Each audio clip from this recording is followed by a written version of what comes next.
নমস্কার বন্ধুরা, অনিফার্স world YouTube চ্যানেলে আপনাদেরকে স্বাগত। এসএলএসটি 2016-তে চাকরিহারা গ্রুপ সি এবং গ্রুপ ডি কর্মীদের পক্ষ থেকে আবারও একটি মামলা দায়ের হলো সুপ্রিম কোর্টে, যার আপডেট আমি আপনাদের সাথে শেয়ার করব সরাসরি সুপ্রিম কোর্টের ওয়েবসাইট থেকে। এখানে দেখতেই পাচ্ছেন মামলাকারীর নাম দেওয়া আছে।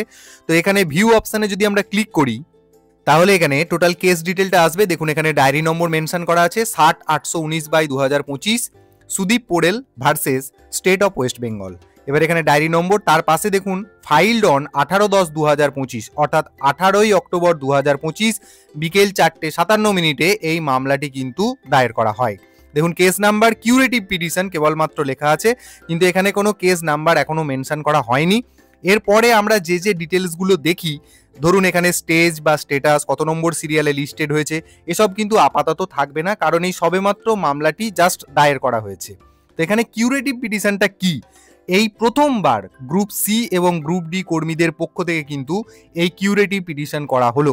কিউরেটিভ পিটিশন মানে এটাই হচ্ছে যে এই কেসের লাস্ট এবং চূড়ান্ত আইনি পথ যখন রিভিউ পিটিশনও খারিজ হয়ে যায়, তখন কিন্তু এই কিউরেটিভ পিটিশনটা করা হয়। তাহলে যেহেতু এটা কিউরেটিভ পিটিশন, তাই মামলাটি 3 জন বিচারপতির এজলাসে কিন্তু শুনানি হতে চলেছে। তো কবে শুনানি হয় বা এর পরবর্তী আপডেট কি আসে, সেই বিষয়ে অবশ্যই আমাদের নজর থাকবে এবং আপনাদেরকে সেই সমস্ত আপডেট দেওয়ার জন্য কিন্তু চ্যানেলটি সাবস্ক্রাইব করে নিতে হবে এবং আপনাদেরকে রিকোয়েস্ট করব ভিডিওটি সকলের সাথে শেয়ার করুন।